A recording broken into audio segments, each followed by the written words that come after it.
കണ്ണൂർ ജില്ലയിൽ 3 ദിവസത്തേക്ക് കേന്ദ്ര കാലാവസ്ഥാ വകുപ്പ് റെഡ് അലർട്ട് പ്രഖ്യാപിച്ച സാഹചര്യത്തിൽ പൊതുജനങ്ങൾ അതീവ ജാഗ്രത പാലിക്കണമെന്ന് ജില്ലാ കലക്ടർ അരുൺ കെ വിജയൻ അറിയിച്ചു.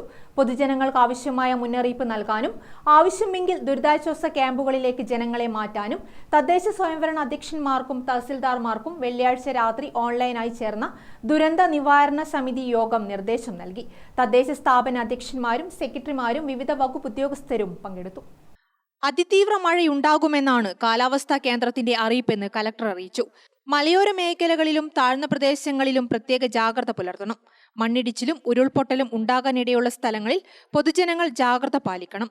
മുന്നൊരുക്കത്തിന്റെ ഭാഗമായി ദുരിതാശ്വാസ ക്യാമ്പുകൾ സജ്ജമാക്കണമെന്നും ആവശ്യമെങ്കിൽ ഒഴിപ്പിക്കൽ നടപടികൾ സ്വീകരിക്കണമെന്നും കലക്ടർ തദ്ദേശ സ്ഥാപന അധ്യക്ഷന്മാരോട് പറഞ്ഞു.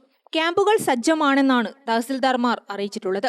സുരക്ഷിതമായ സ്ഥലത്തേക്ക് മാറി താമസിക്കാൻ ആളുകളോട് ആവശ്യപ്പെടണമെന്ന് പഞ്ചായത്ത് പ്രസിഡന്റുമാർക്ക് നിർദ്ദേശം നൽകി. ജില്ലയിൽ ക്വാറികളുടെ പ്രവർത്തനം 3 ദിവസം പൂർണ്ണമായും നിർത്തിവെച്ചതായി ജിയോളജിസ്റ്റ് അറിയിച്ചു. ജില്ലയിലെ മുഴുവൻ വിനോദസഞ്ചാര കേന്ദ്രങ്ങളിലേക്കുള്ള പ്രവേശനം 3 ദിവസം നിരോധിച്ചതായും കലക്ടർ അറിയിച്ചു. ജില്ലയിലെ പുഴകളിലെയും തോടുകളിലെയും ജലനിരപ്പ് നിരീക്ഷിച്ച് അറിയിക്കാൻ നിർദ്ദേശം നൽകി. പഴശ്ശി ഡാമിന്റെ 2 ഷട്ടറുകൾ തുറന്ന് ജലനിരപ്പ് ക്രമീകരിച്ചതായി പഴശ്ശി ഇറിഗേഷൻ അറിയിച്ചു. 14 ഷട്ടറുകളും പ്രവർത്തനക്ഷമമാണ്.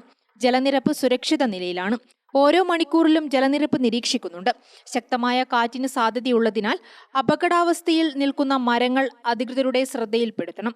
താലൂക്കുകളിലെ കൺട്രോൾ റൂമുകൾ 24 മണിക്കൂറും പ്രവർത്തന സജ്ജമാണെന്നും അറിയിപ്പുണ്ട്. News desk Gramika.